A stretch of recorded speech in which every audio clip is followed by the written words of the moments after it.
Class 9 आज हम आपको चैप्टर फर्स्ट का मैटर इन आवर सराउंडिंग्स के जो भी बचे हुए पार्ट हैं वो डिस्कस करने जा रहे हैं।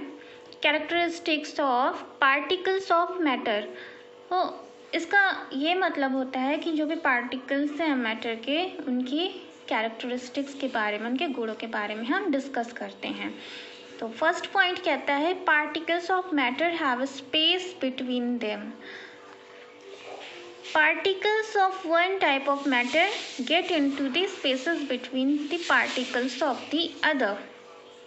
अब जैसा कि आपने एक्टिविटी किया है या बुक में आपकी एक्टिविटी दिया है उसमें कह रहा है कि आप शुगर लो, सॉल्ट लो, नींबू लो एक्सेट्रा, किसमें लो, पानी में लो। ठीक है, तो जब आप उनका एक घोल बनाओगे तो वो आसानी से मिक्स हो रहे हैं।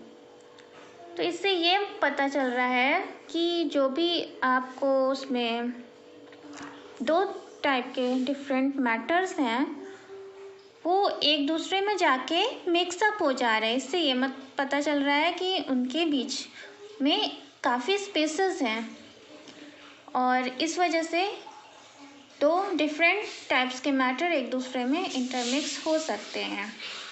तभी आपका नींबू पानी का घोल बनता है, शरबत बनता है चीनी का एक्सेट्रा। दूसरा पॉइंट कहता है कि particles of matter are continuously moving. Since particles possesses kinetic energy, temperature rises, particles move faster during activities. अब आप एक्टिविटीज़ में अगर जाओगे तो एक्टिविटी में दिया है कि आपने एक इंसेंस स्टिक लिया है, उसे कॉर्नर में किसी रख के आपने उसे जला दिया और वो पाओगे कि आपको उसकी स्मेल दूर तक फैलती नज़र आएगी। इससे ये पता चलता है कि जो भी मैटर है वो अपनी ही पोजीशन पे कॉन्टिन्यूसली मूव तो करता ही है, प्लस एयर के साथ, वाटर के साथ वो भी मूव कर सकता है। दिस टाइप और उसके बाद during activities we observe that particles of matter intermix on their own with each other. अब ये जो इंटरमिक्सिंग है पार्टिकल्स की, जैसे कि किसी मैटर का पार्टिकल है वो एयर में जाके इंटरमिक्स होके तभी तो सराउंडिंग्स में जाके वो फैल रहा है। और इसी टाइप की इंटरमिक्सिंग को हम एक नया नाम देते हैं, उसे हम डिफ्यूजन कहते हैं। तो डिफ्यूजन जनरली गैसेस में ज़्यादातर देखा जाता है। Now the third point is particles of matter attract each other. Particles of matter have force, this force tends to keep them together. Third point कहता है कि पार्टिकल्स जो भी हैं मैटर के वो एक दूसरे को अट्रैक्ट करने की क्षमता रखते हैं। तो ये क्षमता उनके पास एक फोर्स के कारण होती है, फोर्स ऑफ अट्रैक्शन की वजह से है। और इसी फोर्स की वजह से जो भी पार्टिकल्स हैं वो एक दूसरे से बंधे हुए हैं।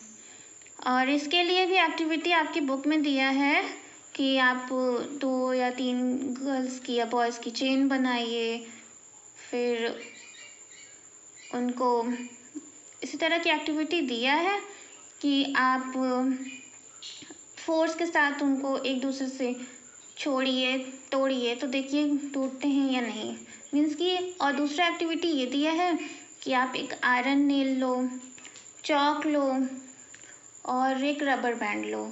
इन तीनों को आपस में देखो कि किसे तोड़ने में सबसे ज़्यादा फोर्स की ज़रूरत होती है। चलिए, तो फिर दूसरा पॉइंट है, दूसरा नेक्स्ट टॉपिक है कि can matter change its state.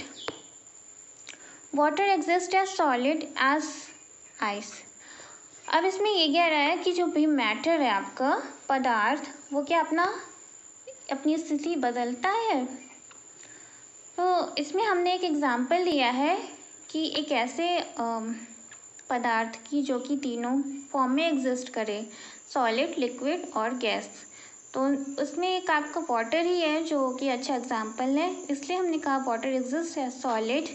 Solid के फॉर्म में तभी एग्जिस्ट करेगा जब वो आइस रहेगा, लिक्विड के फॉर्म में तब एग्जिस्ट करेगा जब वो वाटर एज ही रहेगा, और थर्ड है गैस। गैस के फॉर्म में water as a water vapour की तरह एग्जिस्ट करता है। अब देखिए इसमें होता क्या है, जब आपने किसी सॉलिड को टेम्परेचर प्रोवाइड किया, क्योंकि आपको किसी मैटर का स्टेट बदलना है, तो हम चलते हैं सॉलिड की स्टेट चेंज करते हैं। तो सॉलिड को जनरली चेंज करने के लिए हमने उसे टेम्परेचर दे दिया। जैसे ही टेम्परेचर हमने बढ़ाया तो क्या होता है, काइनेटिक एनर्जी भी उसकी इंक्रीज हो रही है। अब यहाँ पे सॉलिड हमने क्या लिया है, आइस लिया है। अब जैसे ये काइनेटिक एनर्जी इसकी इंक्रीज हुई, पार्टिकल्स जो भी हैं सॉलिड्स के, जो कि आइस के पार्टिकल्स हैं, वो उसमें वाइब्रेशन स्टार्ट होता है, और वो वाइब्रेशन बहुत ही ज़्यादा स्पीड से होता है, जिसकी वजह से हीट उसको हेल्प करता है किसको, पार्टिकल्स को एक दूसरे से, जो भी फोर्स ऑफ अट्रैक्शन की वजह से पार्टिकल्स बंधे हुए हैं, वो फोर्स ऑफ अट्रैक्शन तोड़ने में मदद करता है, और पार्टिकल्स ईजिली एक दूसरे से फ्री हो जाते हैं, और इसी की वजह से पार्टिकल्स अपना जो फिक्स पोजीशन है उसे छोड़ देते हैं और फ्रीली मूवेबल होते हैं, और इस तरह से सॉलिड अपनी चेंज जो है स्टेट को चेंज करके लिक्विड में बदल जाता है। मेल्टिंग पॉइंट की एक डेफिनेशन है। इसमें एक्चुअली हुआ क्या है कि minimum temperature at which a solid melts to become a liquid at the atmospheric pressure is called its melting point. वो कम से कम ऐसा तापमान जब कि कोई सॉलिड मेल्ट होता है, पिघलता है, पिघल के क्या बनता है, लिक्विड, किसी एक एटमॉस्फेरिक प्रेशर पे, तो उस टेम्परेचर को हम मेल्टिंग पॉइंट कहते हैं। और मेल्टिंग पॉइंट होती है आइस की 0 degree Celsius in Celsius scale, और केल्विन स्केल में कितनी होती है, 273.15 केल्विन, और इस स्केल को हम एब्सोल्यूट ज़ीरो स्केल भी कहते हैं। 273.15 kelvin is your absolute zero. और एक इम्पॉर्टेंट कन्वर्जन है kelvin to changing temperature unit. तो आइए हम देखते हैं कि केल्विन से सेल्सियस में कैसे चेंज किया जाता है। केल्विन स्केल अगर आपकी के है और आपकी सेल्सियस स्केल डिग्री सेंटीग्रेड सी है, तो उनके बीच में रिलेशन कुछ इस तरह से होता है। 0 डिग्री सेंटीग्रेड आपका होता है 273.15 केल्विन के बराबर, और यही आपका एब्सोल्यूट ज़ीरो स्केल भी होता है। तो ये आपके लिए फॉर्मूला है कि अगर आपको चेंज करना है सेल्सियस स्केल से केल्विन में, तो आपको केल्विन से -273 को घटा देना है। तो फर्स्ट वाला चलिए प्रॉब्लम आज हम सॉल्व करते हैं कि 470 केल्विन पे आपकी कोई स्केल दी गई है और इसे हमें सेल्सियस स्केल में कन्वर्ट करना है। तो आइए 0 जैसा कि आपको यहाँ पे फॉर्मूला आपको बताया है कि डिग्री सेल्सियस बराबर होता है K - 273 केल्विन या फिर 273। तो इसी फॉर्मूले को यहाँ पुट कर दीजिए और K की वैल्यू यहाँ फाइनली पुट कर दीजिए, और आपको यहाँ पे सेल्सियस स्केल मिल जाएगी। इसी तरह से आपको ये बी वाला प्रॉब्लम करना है।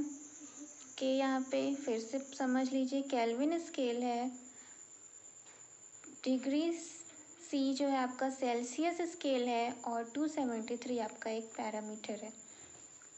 वहीं दूसरा प्रॉब्लम कुछ सेकंड टाइप का है कि ये आपको सेल्सियस स्केल दिया है और केल्विन में आपको इसको कन्वर्ट करना है। तो अगेन वही सेम फॉर्मूला हम यूज़ करेंगे और सेल्सियस, डिग्री सेल्सियस की जगह पे अब हम 30 रख देंगे और के आपका सेम रहेगा क्योंकि के की वैल्यू अननोन है, और 273 को उसमें ऐड कर देंगे तो फाइनली आपको 303 केल्विन मिलेगा। तो नेक्स्ट टर्न पे हम बी और डी प्रॉब्लम्स आपकी देखेंगे। तब तक के लिए आप इसको होमवर्क करते रहिए और कीप रीडिंग।